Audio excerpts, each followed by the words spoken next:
हरे कृष्णा। श्रील प्रभुपाद बुकरीम में आप सभी का स्वागत है। आज हम पढ़ने जा रहे हैं श्रीमद् भगवद गीता यथारूप का 7वें अध्याय का 24वें अध्याय से 30वें श्लोक तक, और आज हम ये अध्याय समाप्त कर देंगे। तो चलिए पढ़ते हैं।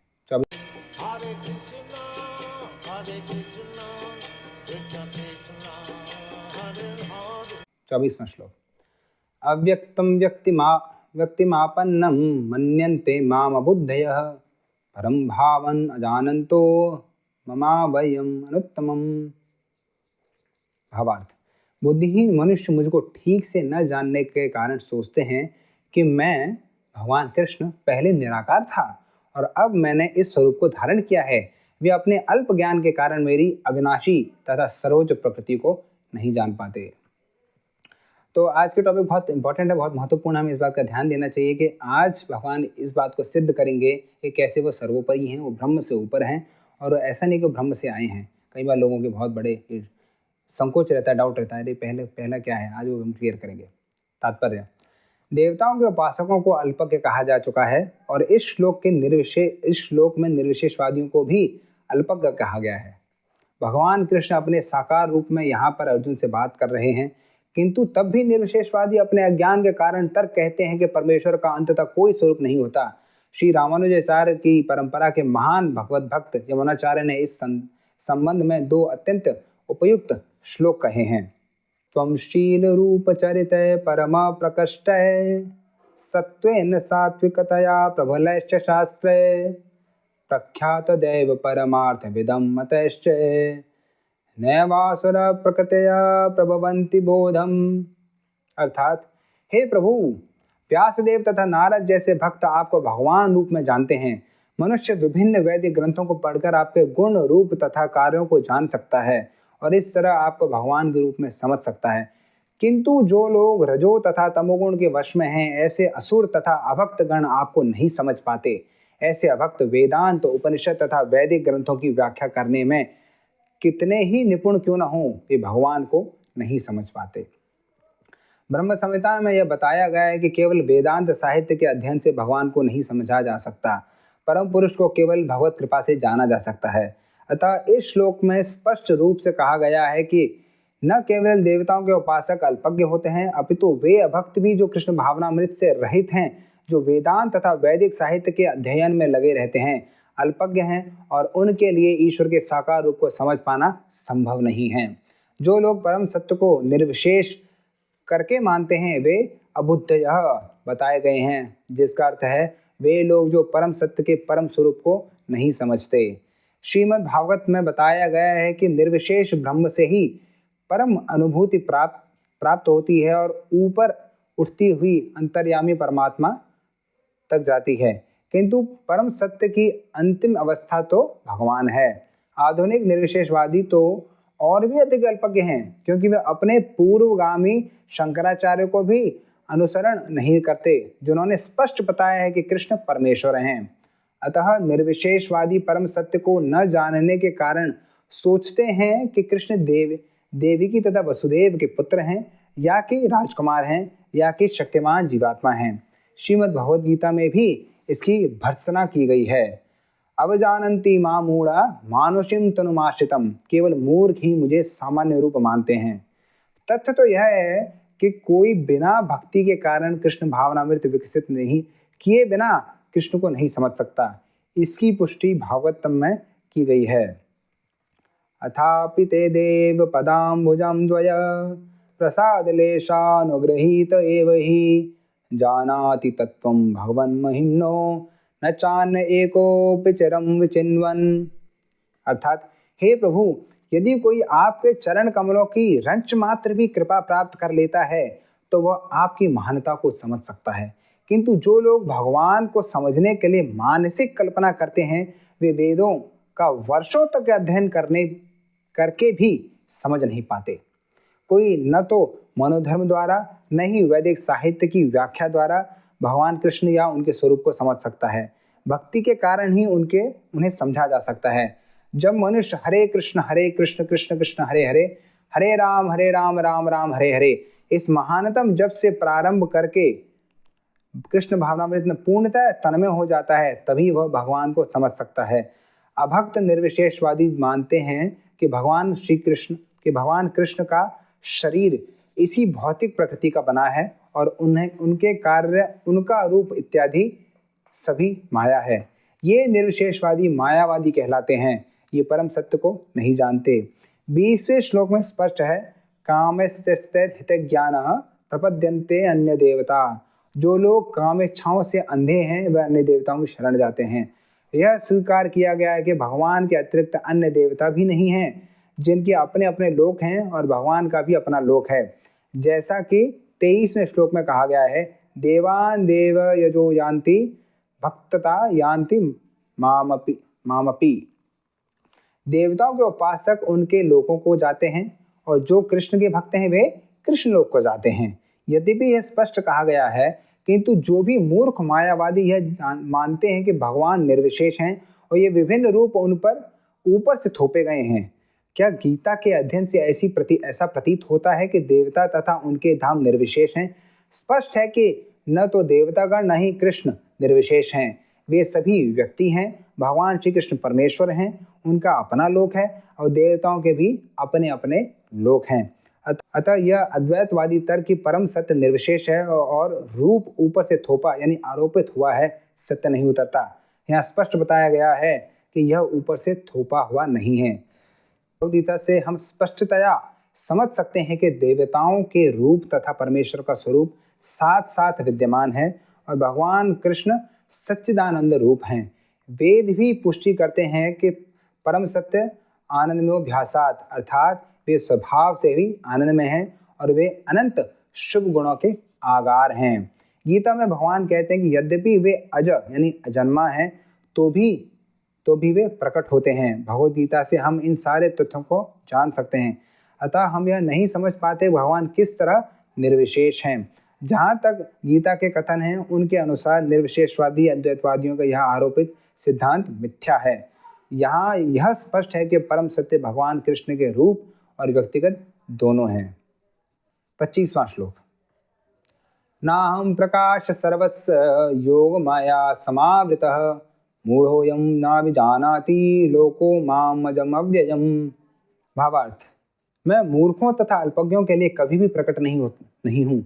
उनके लिए तो मैं अपनी अंतरंगा शक्ति द्वारा आच्छादित रहता हूँ। अतः वे ये नहीं जान पाते कि मैं अजन्मा तथा अविनाशी हूँ। तो हमें बहुत महत्वपूर्ण बात निकल रही है कि कोई बोले कि अरे मूर्खों को आप दिखते क्यों नहीं, क्योंकि वो देखना नहीं चाहते। भगवान उधर अपनी महामाया लगा देते हैं। जिस प्रकार आपको अगर किसी बड़े आदमी से मिलना है तो जब तक उस बड़े आदमी की अनुमति नहीं होगी आप उससे मिल नहीं सकते, आप कितना ही प्रयास कर लें। उसी प्रकार अगर आपको भगवान से मिलना है, भगवान के दर्शन करने हैं, तो भगवान की अनुमति की आवश्यकता है और भगवान केवल भक्ति के कारण ही अनुमति देते हैं।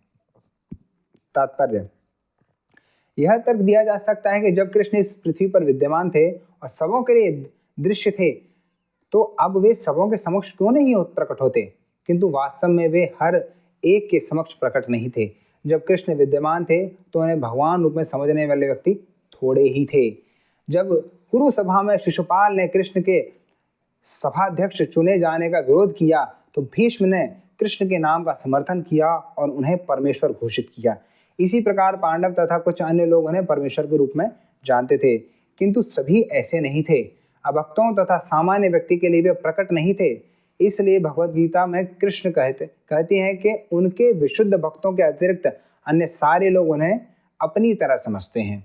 वे अपने भक्तों के समक्ष ही आनंद के आगार के रूप में प्रकट होते हैं, किंतु अन्यों के लिए, अल्पज्ञ अभक्तों के लिए वे अपनी अंतरंगा शक्ति से आच्छादित रहते हैं, पर्दा लगा देते हैं।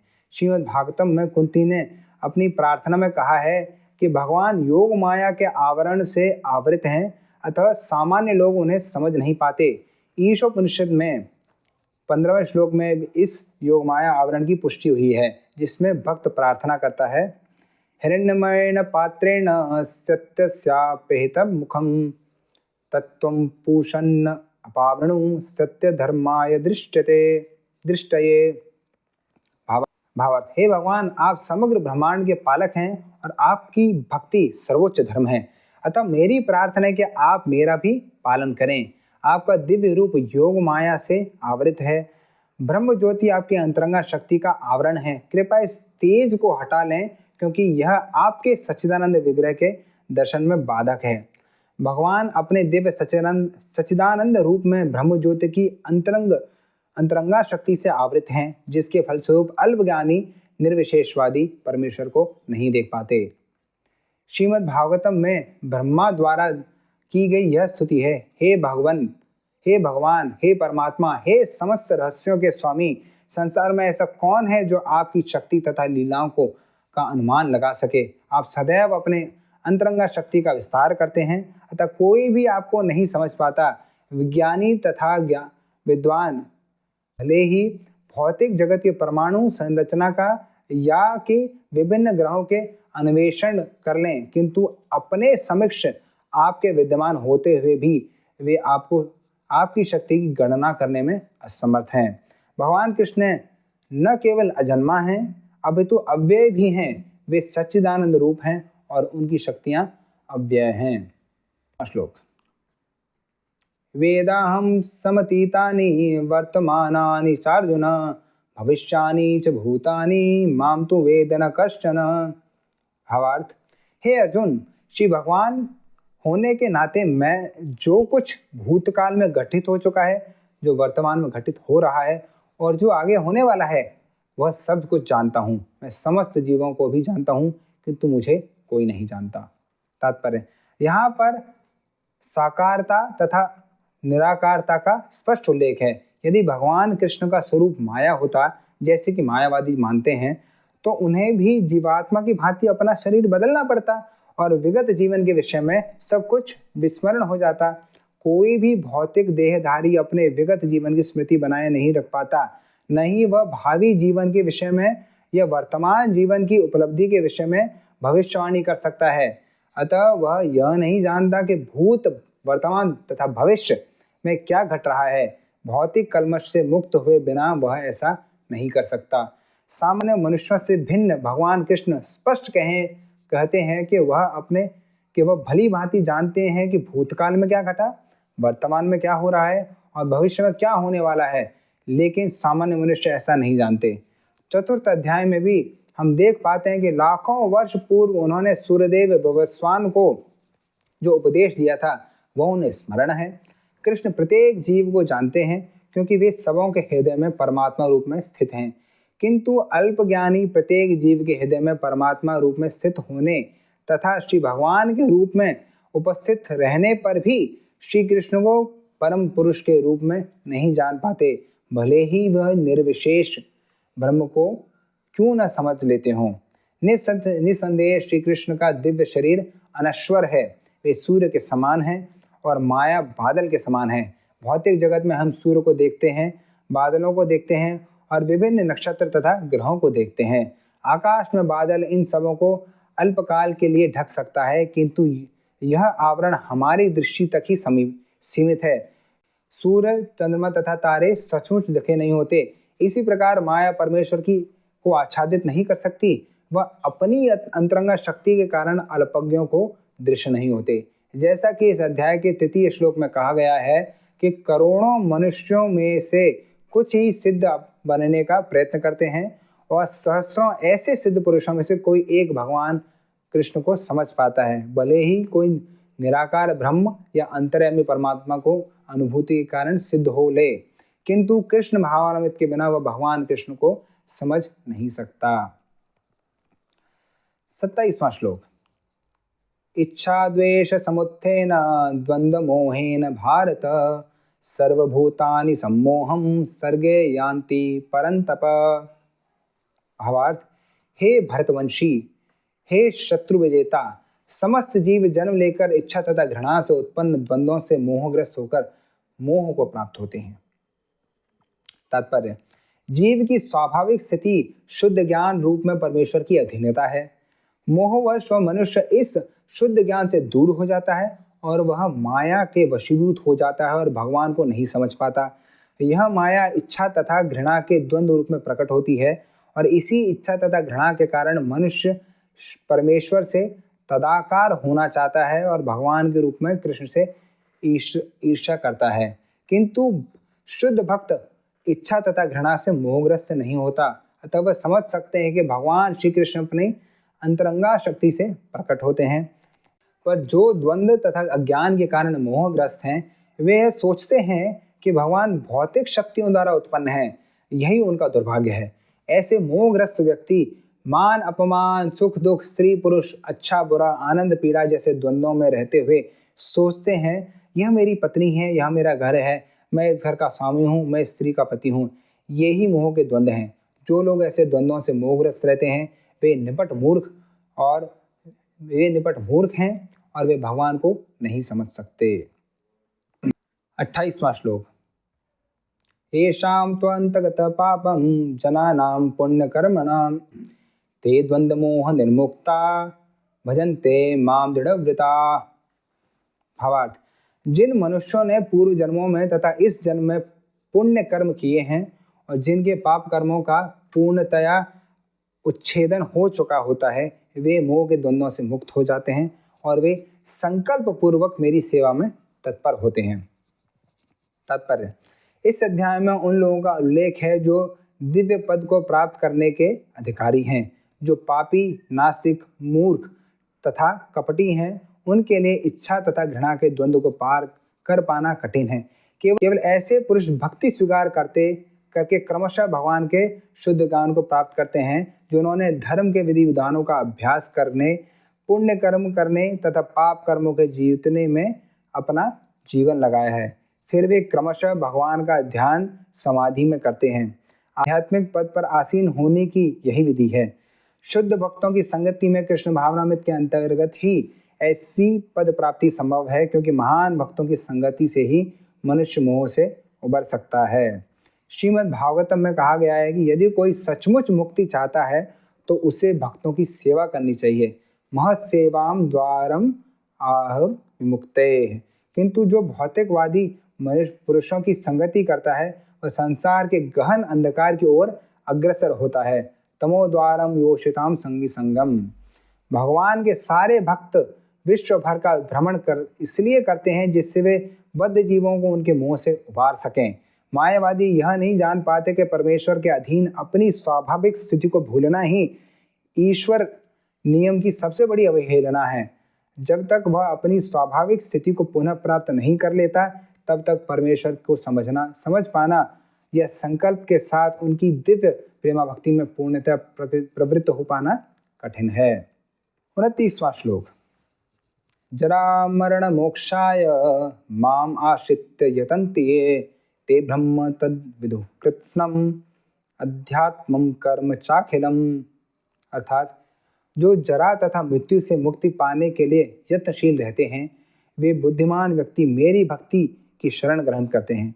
वे वास्तव में ब्रह्म हैं, क्योंकि वे दिव्य कर्मों के विषय में पूरी तरह से जानते हैं। तात्पर्य, जन्म, मृत्यु, जरा तथा रोग इस भौतिक शरीर को सताते हैं, आध्यात्मिक शरीर को नहीं। आध्यात्मिक शरीर के लिए न जन्म, न मृत्यु, न जरा, न रोग। अतः जिसे आध्यात्मिक शरीर प्राप्त हो जाता है वह भगवान का पार्षद बन जाता है और नित्य भक्ति करता है, वही मुक्त है। अहम ब्रह्मास्मि, मैं आत्मा हूँ। कहा गया है कि मनुष्य को चाहिए कि वह यह समझे कि मैं ब्रह्म या आत्मा हूँ। जीव का यह ब्रह्मबोध ही भक्ति के जीवन का यह ब्रह्मबोध ही भक्ति है। जैसा कि श्लोक में कहा गया है, शुद्ध भक्त ब्रह्म पद पर आसीन होते हैं और वे दिव्य कर्मों के विषय में सब कुछ जानते हैं। भगवान की दिव्य सेवा में रत रहने वाले 4 प्रकार के अशुद्ध भक्त हैं, जो अपने अपने लक्ष्यों को प्राप्त करते हैं और भगवत कृपा से जब वे पूर्णतया कृष्ण भावना भावित हो जाते हैं तो परमेश्वर की संगति का लाभ उठाते हैं। किंतु देवताओं के उपासक कभी भी भगवत धाम नहीं पहुंच पाते। यहाँ तक कि अल्पज्ञ ब्रह्मभूत व्यक्ति भी कृष्ण के परम धाम गोलोक वृंदावन को प्राप्त नहीं कर पाते।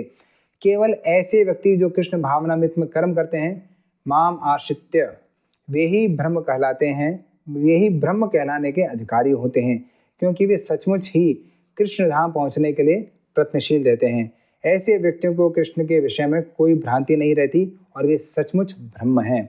जो लोग भगवान के अर्चा यानी स्वरूप की पूजा करने में लगे रहते हैं या भव बंधन से मुक्ति पाने के लिए निरंतर भगवान का ध्यान करते हैं, वे भी ब्रह्म, अधिभूत आदि के तात्पर्य को समझते हैं, जैसा कि भगवान ने अगले अध्याय में बताया है।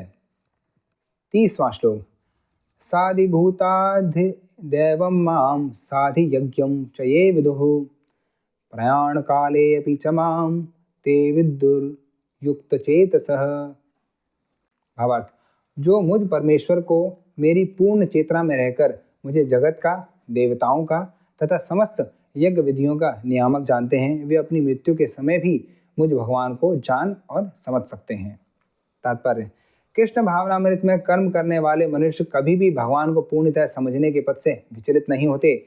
कृष्ण भावनामृत के दिव्य सानिध्य से मनुष्य यह समझ सकता है कि मनुष्य किस तरह भौतिक जगत तथा देवताओं तक के नियामक हैं। धीरे धीरे ऐसे दिव्य संगति से मनुष्य का भगवान में विश्वास बढ़ता है। अतः मृत्यु के समय ऐसा कृष्ण भावना भावित व्यक्ति कृष्ण को कभी नहीं भूल पाता। अतः वह सहज ही भगवत धाम गोलोक वृंदावन को प्राप्त होता है।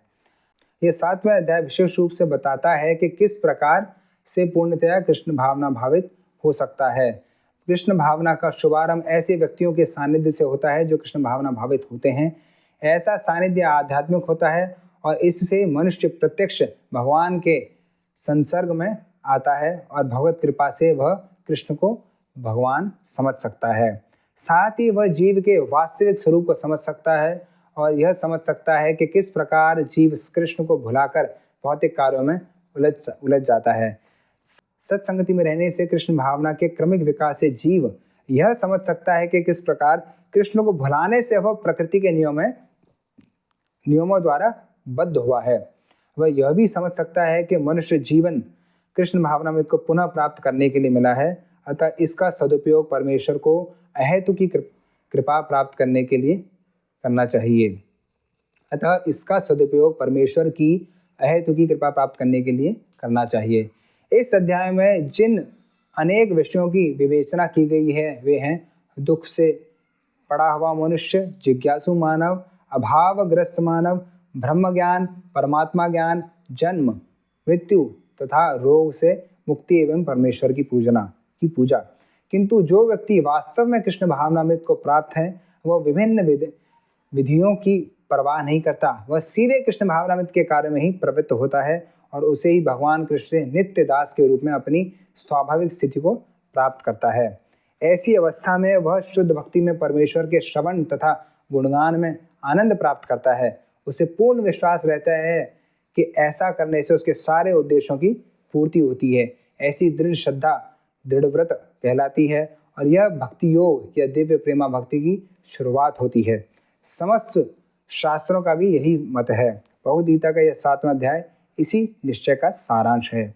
इस प्रकार श्रीमद् भगवद गीता के 7वें अध्याय भगवत ज्ञान का भक्ति वेदांत तात्पर्य पूर्ण हुआ। आपका बहुत बहुत धन्यवाद हमारे साथ बने रहने के लिए। हमारा 7वां अध्याय समाप्त हो गया है। अगले सेशन में मिलते हैं 8वें अध्याय के लिए। धन्यवाद। श्रील गोपाल की जय। हरे कृष्ण।